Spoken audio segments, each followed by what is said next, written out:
Today I'm making a Japanese style pudding, which is very much like a steamed flan. We only need 3 ingredients, things most people already have at home, and these are 3 room temperature eggs, 190 ml of water or milk, and 13 grams of sugar. That's it! Just 3 simple ingredients for this low-fat and delicious dessert. This recipe makes enough for 1 to 2 servings. Let's get started! First, we need to bring 3 eggs to room temperature. If you're in a hurry like I am, you can warm them up by placing them in a bowl of warm water. Next, measure out your sugar and dissolve it in 190 ml of warm water or milk. I like my pudding not too sweet, so I only added 13 grams of sugar, but feel free to add more if you prefer it sweeter. I use dark brown sugar because it has a caramel-like flavor, but you can also use coconut sugar or plain white sugar. As for the liquid, I'm on a bit of a diet, so I'm only using water because I want my pudding super light. But if you want something richer and creamier, go for milk or even half milk and half cream. The more fat content, the richer the pudding will be. Now beat the eggs. Room temperature eggs are much easier to mix evenly, which is why it's important they're not cold. Gradually add the warm water or milk and sugar mixture into the eggs while stirring. Now is also a good time to start boiling water in your steamer. Then strain the mixture through a sieve twice. The second time, strain it directly in a heat-proof bowl. I'm using a ceramic bowl with a lid, which is super handy because I won't need to use plastic wrap later.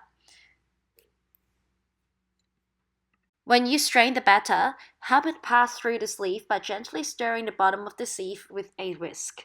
You can also scrape any batter that collects underneath the sieve to make sure you don't waste any.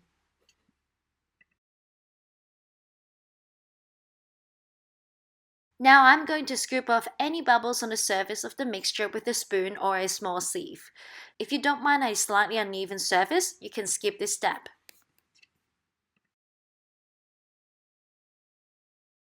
Once the water is boiling, it's time to steam the pudding.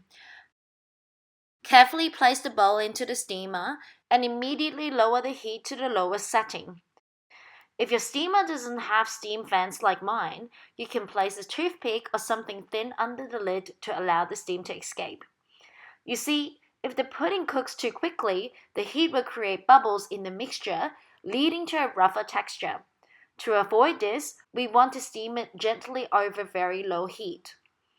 If your bowl has a thin bottom, I recommend placing a silicone mat or a thin cloth underneath to prevent direct heat from making the bottom cook too fast.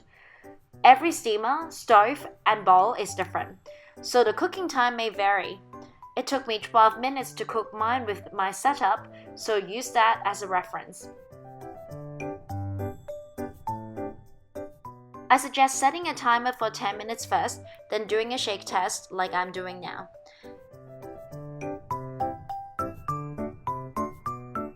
Look at how shiny and smooth the pudding is, just like a mirror. And the way it's jiggling, so soft and delicate. Covering the pudding is important as it can dry out otherwise. You can enjoy it hot, but I prefer mine chilled. This pudding is super smooth and light, whether it's hot or cold. See how shiny the inside is? That's how you know it's silky smooth. If you like, you can drizzle some dulce de leche or caramel sauce over the top. I've tried both and they really take this pudding to the next level. I hope you enjoyed watching this video and please give the recipe a try.